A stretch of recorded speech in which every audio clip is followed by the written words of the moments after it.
আমি আজি AICCTUৰ অন্তৰ্গত অসম সংগ্ৰামী চাহ শ্ৰমিক সংঘ, বিপ্লৱী যুৱ সন্থা, সদৌ অসম প্ৰগতিশীল নাৰী সন্থা, সদৌ অসম নিৰ্মাণ শ্ৰমিক ইউনিয়ন হৈ আজি আমি 9 তাৰিখে গোটেই ভাৰতবৰ্ষৰ যিমান ট্ৰেড ইউনিয়ন আছে AICCTU, CITU, INTUC, C2 কে আদি কৰি সৰ্বভাৰতজুৰি যিমান ট্ৰেড ইউনিয়ন আছে এই ট্ৰেড ইউনিয়নসমূহৰ যৌথ মঞ্চই আহ্বান জনোৱা 9 জুলাই সৰ্বভাৰতীয় সাধাৰণ ধৰ্মঘট কাৰ্যসূচী সফল কৰাৰ প্ৰচাৰ অভিযান হিচাপে আমি এই বাইক ৰেলী আজি আমি উলিয়াইছোঁ।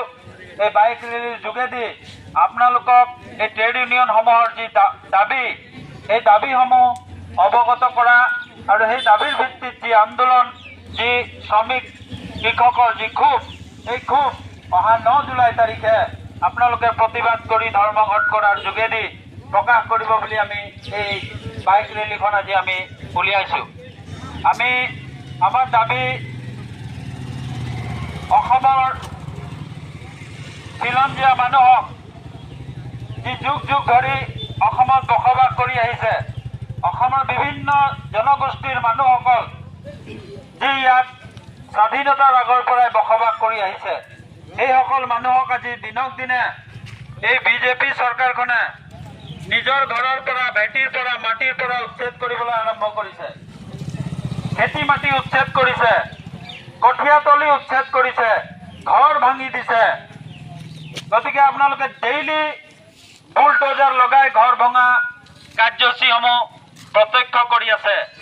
যোৱা 4 তাৰিখে অৰ্থাৎ পৰহি দিনা আমাৰ মৰিয়নি সমষ্টিৰ বিৰজু সিং তাঁতী নামৰ এক শ্ৰমিকৰ পৰিয়ালক বিজেপি চৰকাৰৰ প্ৰশাসনে, পুলিচ বাহিনীয়ে পৰহি দিনাখন গৈ ঘৰত নথকা অৱস্থাত বোলে পাৰ্মানেণ্ট কাম নাই, এই ঘৰ মানুহৰ বোলে পাৰ্মানেণ্ট কাম নাই বুলি বিনা জাননী নিদিয়াকৈ ঘৰখন ভাঙি পেলালে।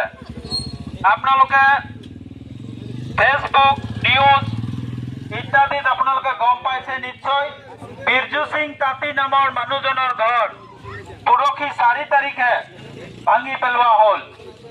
অসমৰ বিভিন্ন জিলাত শ্ৰমিক আৰু কৃষকৰ ঘৰ ভাঙি পেলোৱা হৈছে, মাটিৰ পৰা উচ্ছেদ কৰি দিয়া হৈছে। আপোনালোকে যদি আপোনালোকৰ অলপ চলপ কৰবাত যদি মাটি আছে, আপোনালোকে যদি খাজনা দিবলৈ যায় তেতিয়াহ'লে খাজনা নলয়। তাৰ অৰ্থ হৈছে মানুহৰ মাটিবোৰ চৰকাৰে নিজৰ লেণ্ড বেংকত সোমোৱাই লৈছে, আপোনালোকক খাজনাৰ পৰাও বঞ্চিত কৰি দিয়া হৈছে। আমি ইমান দিনে দাবী কৰি অহা অসমৰ শ্ৰমিকসকলক, চাহ শ্ৰমিকসকলক 550 টকা দৈনিক মজুৰি দিব লাগে বুলি আমি দাবী জনাই আহিছোঁ।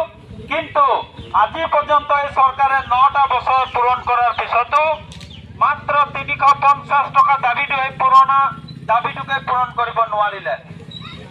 মাটিৰ পট্টা কেতিয়াবাৰ পৰাই যুগ যুগ ধৰি মানুহে দাবী কৰি অহা স্বত্তেও আজি পৰ্যন্ত মাটিৰ পট্টা প্ৰদান কৰিব নোৱাৰিলে। বৰঞ্চ মাটিৰ পট্টা দিয়াৰ বিপৰীতে আমাৰ মাটিৰ পৰা আমাক উচ্ছেদ কৰা হৈছে, ঘৰ ভাঙি দিয়া হৈছে, বুলডোজাৰ লগাই আমাক ঘৰৰ পৰা বাহিৰ কৰি দিয়া হৈছে। এনে শ্ৰমিক বিৰোধী নীতি, কৃষক বিৰোধী নীতি, মানুহ বিৰোধী নীতি, জনবিৰোধী নীতিৰ বিৰুদ্ধে অহা 9 জুলাই তাৰিখে গোটেই ভাৰতবৰ্ষ জুৰি সাধাৰণ ধৰ্মঘট কাৰ্যসূচী পালন কৰা হ'ব। আমাক সুৰক্ষা দিয়া যি শ্ৰমিক আইন আছিলে, এই শ্ৰমিক সুৰক্ষা আইন 44টা আইন উঠাই দি মাত্ৰ 4টা কোডৰ যোগেদি শ্ৰমিক বিৰোধী কোড আনিব বিচাৰিছে, শ্ৰম সংহিতা আনিব বিচাৰিছে। আমি এই শ্ৰম সংহিতা আৰু শ্ৰম কোড বাতিল কৰিবলৈ দাবী জনাইছোঁ। আৰু আমাৰ যি পুৰণি লেবাৰ এক্ট আইন আছিলে, শ্ৰমিক আইন আছিলে, সেই আইনসমূহ পুনৰ বলবৎ কৰিবৰ কাৰণে আমি দাবী জনাইছোঁ। গতিকে আজি চৌদিশে গাঁৱে ভূঞে বাগানে সকলোতে শ্ৰমিকৰ অৱস্থা বেয়ালৈ গতি কৰিছে। মূল্য বৃদ্ধি যিহে দিনক দিনে বাঢ়িছে, মানুহৰ ক্ৰয় ক্ষমতা কমি গৈছে, মানুহে কিনি খাব পৰা নাই, স্কুল পঢ়াব পৰা নাই, স্কুলৰ শিক্ষা ব্যৱস্থা ধ্বংস কৰি দিয়া হৈছে। আপোনালোকে নিশ্চয় গম পায় আমাৰ অসমৰ শিক্ষা ভাৰতৰ 29খন ৰাজ্যৰ ভিতৰত 28 নম্বৰ। কিমান লাজৰ কথা। হিমন্ত বিশ্ব এটা সময়ত শিক্ষামন্ত্ৰী হৈ আছিল। হিমন্ত বিশ্ব ডাঙৰীয়া এতিয়া অসমৰ মুখ্যমন্ত্ৰী হৈ আছে, কিন্তু তেওঁলোকৰ চৰকাৰৰ দিনত না শিক্ষামন্ত্ৰী হৈ থকাৰ দিনত না মুখ্যমন্ত্ৰী হৈ থকাৰ দিনত আমাৰ বোলে অসমখন ভাৰতৰ 5খন উন্নত ৰাজ্যৰ তালিকাত তেওঁলোকে অন্তৰ্ভুক্ত কৰিব।